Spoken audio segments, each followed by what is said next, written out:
Stone. Stay tuned. Taped with Rabbi Doug is next. We're gonna see Rabbi Doug. We're gonna see Rabbi Doug. We're gonna see Rabbi Doug on your TV tonight. But Daddy, I want to watch Monday Night Football. Forget about Monday Night Football. There's no other thing we're going to watch on Monday but Rabbi Doug. Yeah, Rabbi Doug on TV tonight. We're gonna see Rabbi Doug. Oh, everybody talk about Doug. Shalom and welcome to Taped with Rabbi Doug. Glad you could be with us today. We are here in the studios of the Northtown News Magazine with host extraordinaire of the Northtown News Magazine, Avy Meyers. Avy, welcome to the show and welcome to your studio. First of all, thank you so much, and it's such a pleasure to appear on your show and on this. I love your new set, I got to tell you. It's a pleasure to be on your show. You know, it's always nice when we're able to get together. You and I have a lot in common. It's not just our kippah. It's the West Rogers Park focused show that we both host for each other, and also, a lot of our guests kind of overlap a lot of times too, which is a nice thing because we share different information from the same guests. They definitely do, and one of the things too is we originally met. I remember the first time I met you, and it actually through a mutual friend, Shelley Wogel. Shelley is doing very well. And I found out he just became a Zaidi. He did, in Israel. So yeah, congratulations, Shelley and Miss Shelley, as your email would indicate. Oh, and by the way, we have to thank Sonny Hirsch, who's our entire technical crew. Sonny is the entire technical crew, and he's great. Thanks, Sonny, as always. So, Avy, I wanted to be with you and have you on the show with me because I think that you have this unique insight into things that other people don't, because here we are post-February elections in 2010, and the primaries are over, and so much news post-primary has taken place. And you've met just about everybody. I've met a few of them, but you've met just about everybody who is running. You have that unique opportunity. Although I had a great program on not only my TV show, but in my congregation, where all four of the candidates for president of the Cook County Board, which is probably the hottest race out there, right, in our area, took place. And I had all four of them on the show. And, of course, Tony Prepwinkle won that election.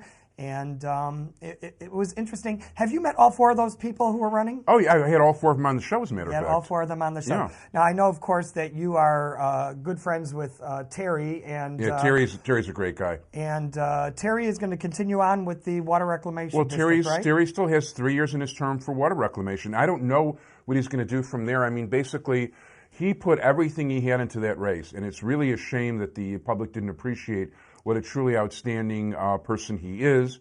But then again, that's not unusual in politics, and unfortunately a lot of people didn't vote. Listen, only 25% of the people voted. Right, that's true. You know, Terry O'Brien, not only do I know him well, and you were the one who introduced me to him the first time, he did some great promos for me for my show. I'm Terry O'Brien, and you're watching Taped with Rabbi Doug. He asked me if I wanted to give him a scissors. Marty Levinson. For one of the promos. I mean, it was just, it was fun. And, you know, he spoke very well, and he was a good candidate. Fortunately, in this case, four of those people could have been good candidates in their own way, one way or another, and only one person can win. And Tony Prepwinkle has been a fantastic alderman for Hyde Park in the area. And, you know, I wish her all the best. She also, of course, was on the show at the time. I pledge that the day I walk in the door, I will reduce my salary by 10%. And Dorothy Brown. Dorothy Brown was so interesting. She has quite a personality. Now, you had her on the show, huh? A number of times, and she's very charming, yeah. Tell me about Dorothy. Tell me about your impressions about her. Now, she's going to continue on as the clerk of the circuit court. Oh, yeah, she still has, 3 years left on her term? She does also. What do you think? What do you think brought Dorothy to being a proper candidate for the Cook County presidential position? You know, why Dorothy do you think could have been or shouldn't have been that person? Well, first of all, she was a logical successor within the black community to John Stroger. Todd Stroger really proved that he can't manage the county board at all. Uh-huh. So the thing is that Dorothy Brown even joined the Eighth Ward organization, which was John Stroger's organization, lived in that area, and was looking to take over at some point the county board. Now, the interesting thing is that Dorothy Brown was considered originally a real blue ribbon candidate by the Tribune and the Sun-Times. and she came out of nowhere. It's interesting how people paint somebody as the old face once they're in office. But she came in, she's got an MBA, she's got a law degree, she's got an accounting degree. She let us know that. She let us. I have been a certified public accountant since 1977. I've had an MBA in finance since 1981, and I'm also an attorney. And she has a lot of degrees, a lot of education. And she's also a computer expert. And the fact is she's been managing a department with 2,200 people. The largest court system in the United States. Right. And by the way, the interesting thing is if you look at Preckwinkle, she might be a very see, this is an example of somebody she's a very nice person. She's a very conscientious person. I have good things to say about her as a person. I think I have good things to say about her as an alderman. But she's never managed a staff of more than 5 or 6 people. And it's a lot different managing a county with thousands and thousands of employees, not to mention divisions within that. She's basically in charge, too, of the sheriff and as the state's attorney and all the rest of it. She's never been into any kind of large management situation. But Dorothy Brown, number one, has the credentials. The reason, once you get a track record, you're not going to live a perfect life. They're always going to pick something out about you. And they did. They didn't have to find too much. It's like they all got to raise money. So Blue Jeans was... Yeah. Dorothy Brown, please explain in ethical terms how a supervisor can objectively receive cash gifts from employees or charge them to wear blue jeans to work. Now, by the way, I'm not going to tell you that I thought it was a good idea. I wear jeans all the time, but they're black jeans. But you don't make a donation to... No, I don't make a donation. So you know what? Okay, it wasn't the best idea she had, but the fact of the matter is... They really focused on it. You know what? When you're in that position, she's going to make hundreds, if not thousands, of decisions. And they're going to Monday morning quarterback each one of them because actually Preckwinkle, for whatever reason, seemed to be a darling of the press. And she was endorsed by the Sun-Times and the Tribune. Yeah, the Tribune in particular I find very interesting. The Tribune, I really wonder what their motives are. Because the Tribune has always been a staunch Republican paper. They completely floored me when they supported Barack Obama. Uh-huh. I also haven't liked, ever since they ran that anti-Semitic cartoon of Ariel Sharon with that patch, I've been very suspicious of the whole... That was pre-Zell. Right, but we're not just... But see, the thing is, it might be pre-Zell, but that was the same editorial department, basically. Yes, it is. That was the same guy, Bruce Stoll, who was running things then, and I still remember his apology. You know what? I even called him on it in person right before Thanksgiving last year. And he says, I hope you still subscribe. And I said, no, I don't.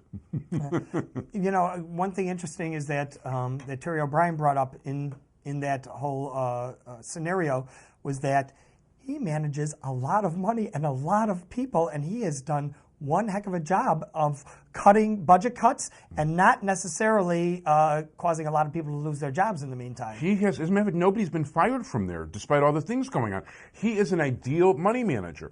He's brought his experience from the private sector as well as what he does publicly. And, Scott Sisak, and you know what? Hey, Scott, I'm giving you another shout out, okay? We're Facebook friends, not that I've met half my Facebook friends. But, it's like, Scott, the campaign manager for Tony Preckwinkle, politics is a blood sport. Eleanor Clift of Newsweek and the McLaughlin Group said it, it's such a proper phrase, politics is a blood sport.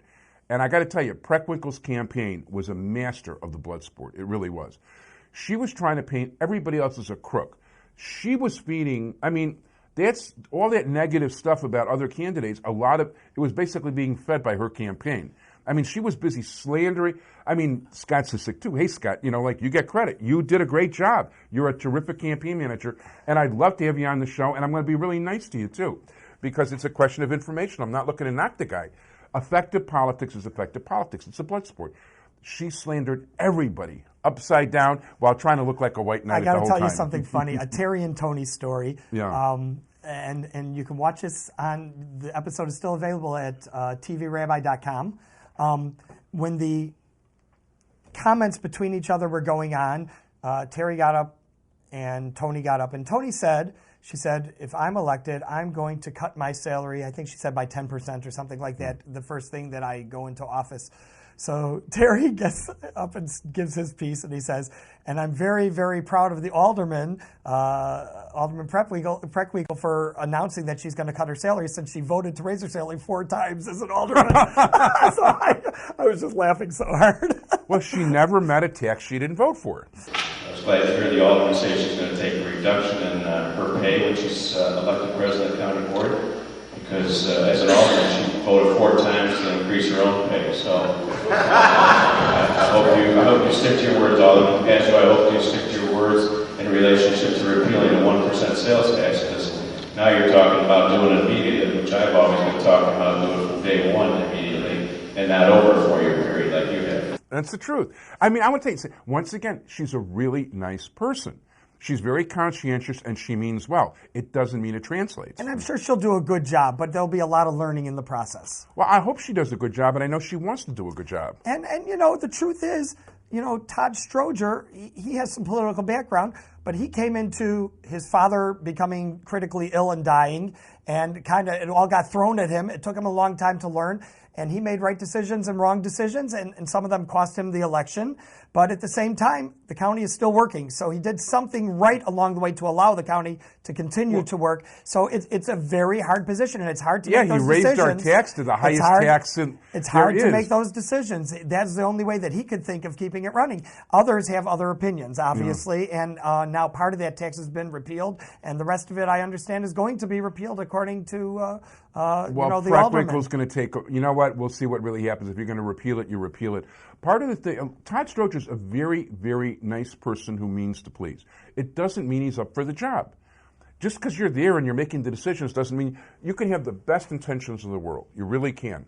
And you can make all and the I believe wrong. He was sincere. I do. After meeting with he him, is sincere. I had a show that I did just with him last year. It was just him alone, and we had some nice talks. And I believe he was very sincere.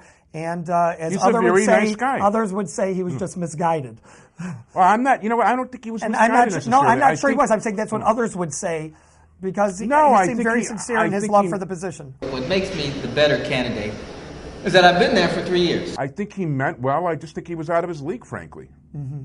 He's an interesting guy.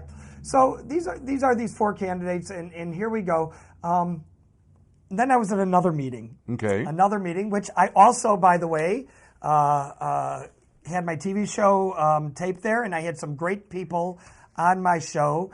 And kind of the MC of the show was Larry Suffredin. Oh, Larry's a great guy. Who represented the county. And after the show, which Larry was there, and State Senator Ira Silverstein, Alderman Bernard Stone of the 50th Ward, and yeah, I've heard of most of these guys. Bridget Gaynor, I like also Bridget Gaynor. a county. She was on the show, and she also kind of co-anchored with Larry when we met and talked. And also Lou Lang, state representative, and U.S. Representative Jan Schakowsky from the House of Representatives was also there. So we had a lot of people there, and it was very interesting. It was meet the people you've elected. You're right. And it was 8 days before the election, which tells me that was a political event, that Boone School, unfortunately, was holding a political event on their grounds. And the West Rogers Park Community Organization, that coincidentally got a $100,000 grant from Ira Silverstein, by the way. Really? Yeah, really. Were the main people behind the meeting. And why not allow their opponents? I mean, some of those people were up for election 8 days later. So on the grounds of a Chicago public school. Now, by the way, the West Rogers Park Community Organization, to the best of my knowledge, is not a 501c3, but kind of pretends to be. But many of the other organizations involved that night were 501c3s. Should not have been holding a political event 8 days before the election, but that's all I wanted to say along those lines. No, that's okay. But and no, that's why I'm having you on, and we're together, because I want to hear That was a great panel. I mean, most of those people. It was a great panel. I voted for most of those people, not all of them. I have because you couldn't vote for Larry and Bridget at the same time because they're in different districts. Well, I promise you I didn't vote for Lou Lang. Well, I will tell you, though, speaking of Lou Lang, the most eloquent of the speakers during this meeting was Lou Lang. He was smooth as anything. Bernie Stone spoke well. Ira Silverstein spoke well. Jan Schakowsky was very eloquent. But there was a certain smoothness to Lou Lang when he spoke that was very impressive in this meeting for people who were talking. Bridget seems well, by the way, to be as a former member of the as a former member of the Agricultural Committee, he's really learned to spread the So, you know. Very good, very good. So I want to talk about. What was your Bridget? I want to say she is a wonderful young lady who kind of got appointed into the position, and she is really so sincere about wanting to do well for her district. Well, you know, she's also got an education that qualifies, an education and a background that fits like a glove for what she's doing. Let me tell you, if we could use a Yiddish word to talk about Bridget, I would call her a mensch, because after our meeting, I got a note in the mail, snail mail, from her, thanking me for being so kind in meeting her. She's a very, you know, I would say something, she's a very nice person, and I know people that within the political community think highly of her as a person and thought that way before she was even gone to appointed office. And she has been elected since. Yeah, since, but originally she went in and appointed. So one of the people that's there that I met through you once again and became friendly with, was Larry Suffredin. Yeah. I met him through you. You know him very, very well. And it was interesting. After the show, I had been talking to some people, and some people said to me, oh, Larry Suffredin, he was the final vote. What final vote? That supported Todd Stroger and his tax rise. That's correct. And so I'm interested in your opinion about someone who we both admire as Larry Suffredin, and how he made that decision to vote for that tax rise that so many people were against when our taxes were raised to be the highest taxes of any county in the country. Oh, that's an easy one, actually. Well, first of all, it was total gridlock because they wouldn't have had enough money for the budget without that, but he wasn't willing to just give that away.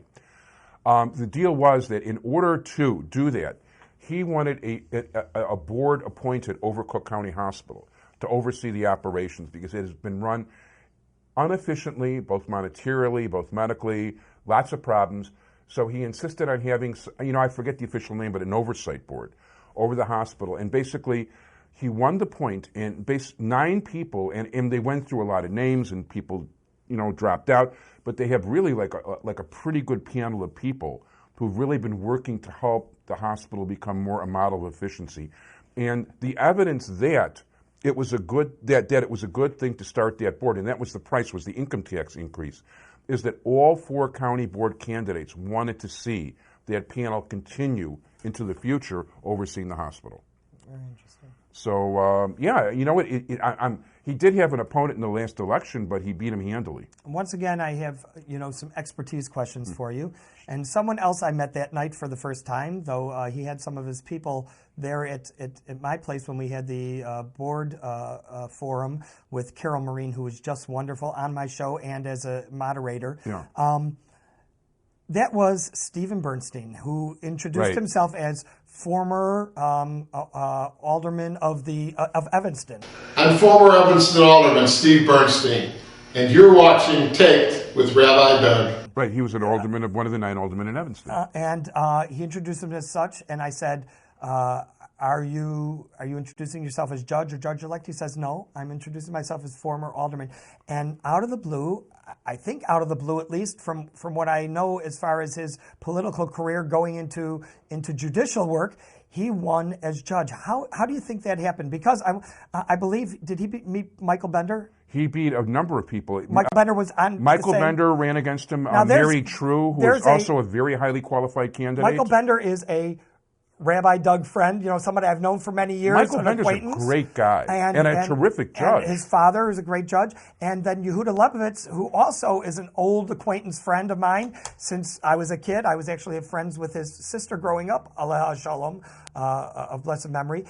He also lost. And I'm wondering, tell me, how did Steve, in your political opinion, how did Steve Bernstein win this election? How did other people who had more experience as judges and someone who was an incumbent who everybody, at least in our community, knows so well, like a Michael Bender, and someone like a Yehud Lebovitz, who is very popular in the community, how did these 2 people lose? Most people don't realize what the political structure is in this area. The political boss in the 9th Congressional District, the cigar-smoking, old-time, like evil Snidely Whiplash type person, is Jan Schakowsky. Mm-hmm. Okay, who's a perfectly charming, wonderful person, and I love talking to her. And she's got a great smile, and I've had a number of pleasant conversations and interviews with her over the years. But she's the political boss. Now, in terms of the numbers of votes, Steve Bernstein had the support of the Evanston alderman, he had the support of Jeff Schoenberg, who is the state senator. He's state senator, and he's also the commissar of the Politburo of the People's Socialist Republic of Evanston. And he is a resident of Evanston now. He is. Grew up in Niles, and now he's lives the in head of the Evanston. Democratic Party of Evanston. That's just my joke name. Well, actually, they are pretty socialist over there. But and by the way, Jeff is a genius financially. Great guy. And he's a brilliant state childhood friend of mine. He's a brilliant state senator. He absolutely is. He went to both Akiba and Hillel Torah in the academy the same years as my brother was. They were classmates. We graduated together. Okay. No, Jeff is very talented, but basically Evanston is about 35% of the vote. Okay, that's number one.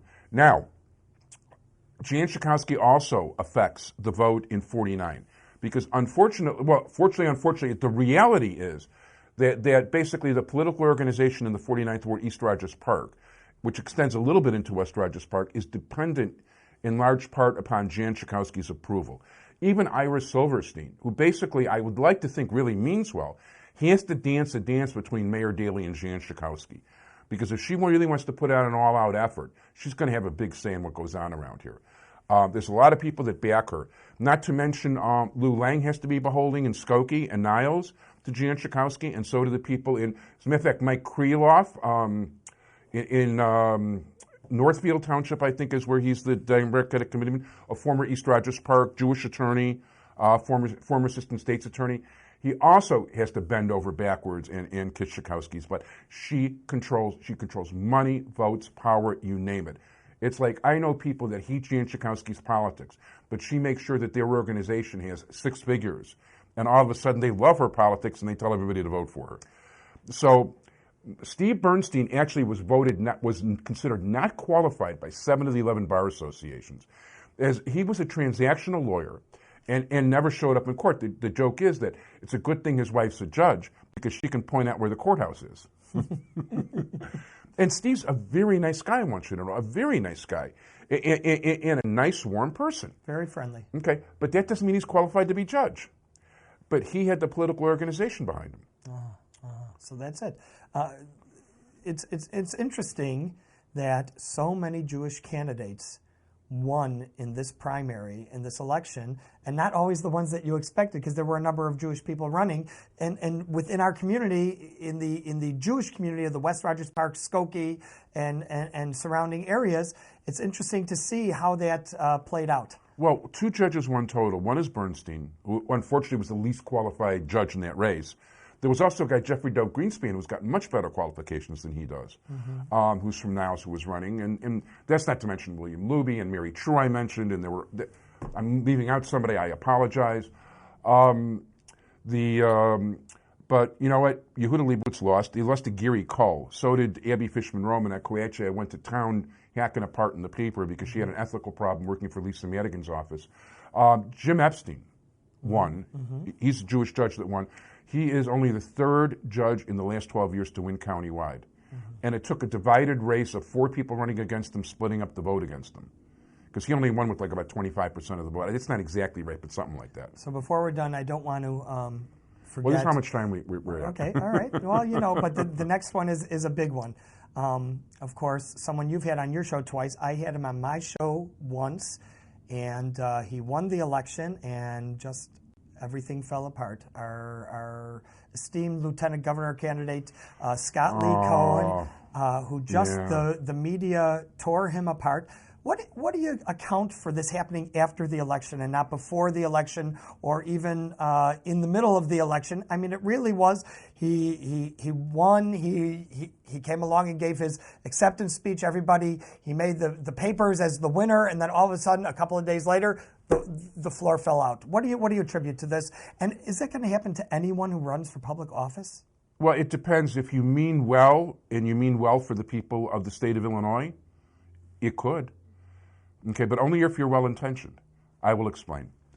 Scott Cohen, the information was available about Scott Cohen early. People didn't really want to check it out.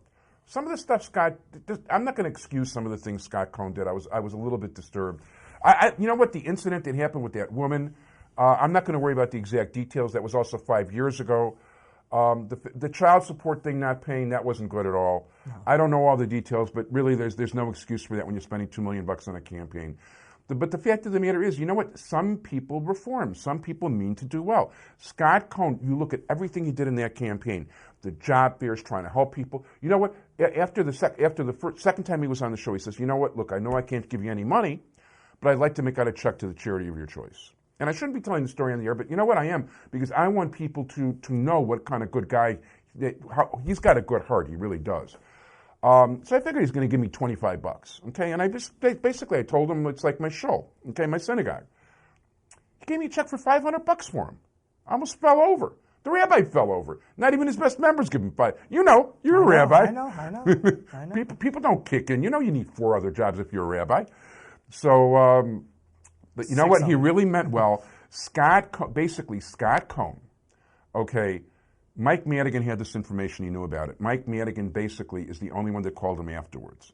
Well, he's the one who probably convinced him to resign, I believe. He is the one who convinced him to resign. But by the same token, he was telling him, well, basically he was telling him at the same token, you know, like this is not a big deal and blah, blah, blah.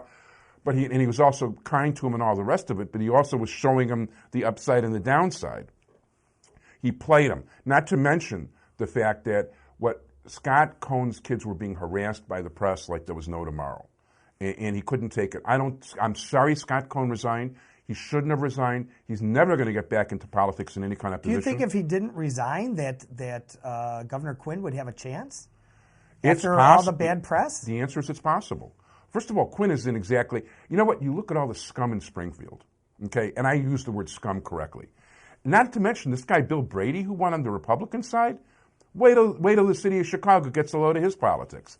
You know, there isn't a... Won't you come home, Bill Brady? Yeah, you know what? Actually, he's got a refreshing viewpoint. It's going to be different.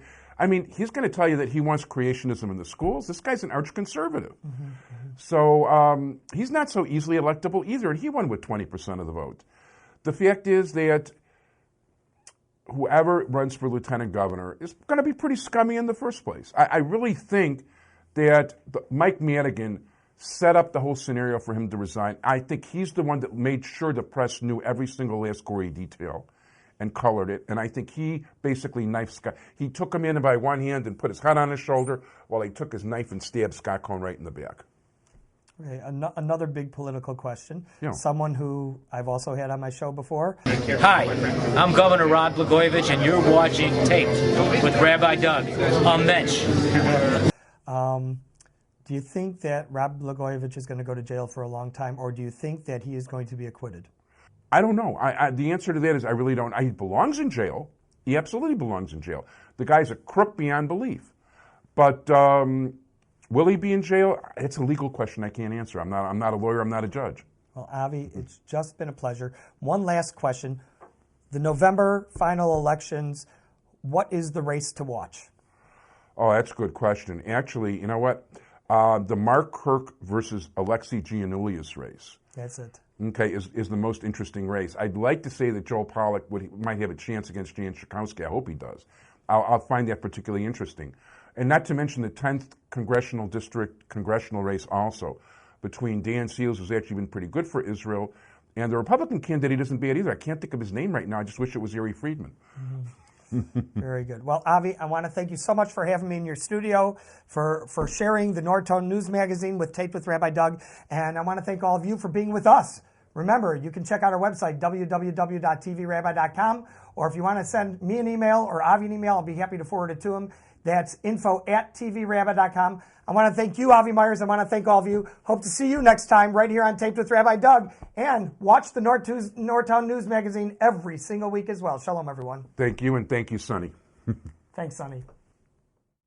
Gonna see Rabbi Doug on the TV tonight. This has been a Taped with Rabbi Doug production.